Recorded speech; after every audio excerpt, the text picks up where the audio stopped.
Hey guys, figured I'd give you an update on the build before I pull it apart and make some changes. It's that time of the year when it's cold and I won't be riding as much. It give me some time to dial it in even better. One of the problems I have is I made it maybe just a little bit too long. It's about maybe 3 or 4 inches longer than my previous one, and you can sort of feel it. Especially when you're taking corners. I noticed that one time I took a sharp corner and the back wheel hit the curb. It's like trying to ride a bus. So what I'm doing, or what I'm going to do, is I went and ordered a welder, and I'm going to change the design quite a bit. I'm going to remove this.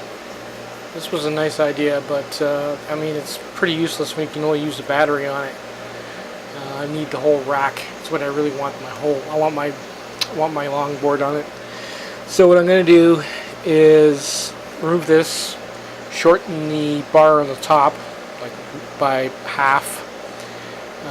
Where it's mounted here, this is where everybody that builds one of these DIY long bikes always mounts the hub or the axle to the hub in the center of the frame. So what I'm going to do is I'm going to probably mount this over here.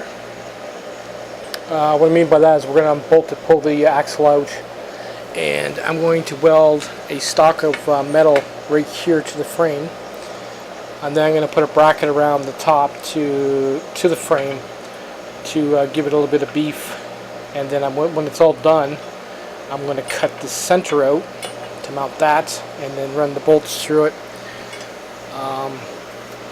I made a picture show in the corner of the video what the idea would be. It'll be hollow, and then I'm going to build the sides up with either a piece of metal, or I'm just going to build it up with just going to weld it until I get a nice thick bead, and I can shape it with the grinder. But it's got to be hot enough to stick to the frame, but not hot enough to burn a hole through it. I originally had the idea of just drilling a hole through the frame, not the other side, and running the axle right through the frame, which would work, but by the time you get the hole big enough, there's not going to be much metal left on the top and the bottom to keep it from snapping and peeling out. Well, you wouldn't want this to snap, because the whole back of the bike is going to go up like that, and this will hit the ground, and that'll be bad. So basically it's going to look like this, but here. And like I said, I'll take since I get the welder, I'll take extra precautions. Like I might add another piece of metal going from the bar to here, or from here to here. Who knows? But it'll definitely get smaller. This is probably about as close as I can get to the rear end of the bike, because when your pedal stroke comes up, and your foot's going to be hitting this. So yeah. I found with this, the back of my foot would hit. I had to literally put the pedal in the middle of my foot, because if I put it on the end of my toes, my back of my heel would hit this. So this really is not going to work regardless. It looks nice, but once I lose that, and this is here, the foot problem will be gone. And will give me enough distance I'll just remount the controller closer to the frame here. Or I might just take the controller and mount it here. I don't know.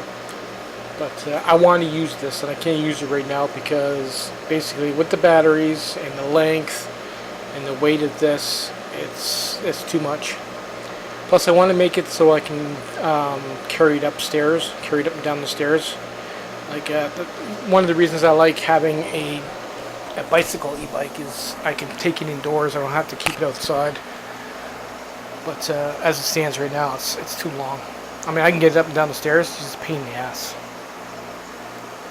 So once the stuff comes in, we'll start chopping it apart and see what we can do. I figured I'd give you an update, because the next time you see it, it's going to be in pieces.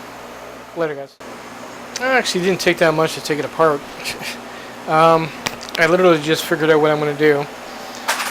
Basically this is what I want to do, is I want to mount it here versus here, and that will give me the half the length of the bike. Originally I had planned to take this and just basically weld it to here, but now I ran into this thing I've been using for years.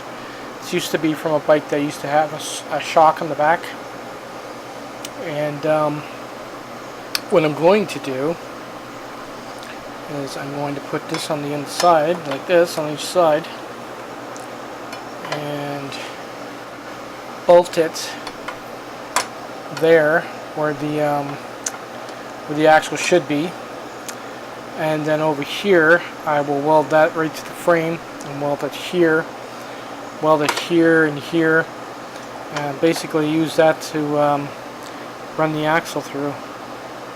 So that'll work. Plus this will give it strength, and I'll just weld this right to the frame, and weld it here, here, and here. That's going to give it a lot of strength. So I'll just have to basically just grind the paint off, paint it black when I'm done, and do that on both sides. There you go. It's that easy. I think it's exactly where I want it to be. Doesn't get any easier than that.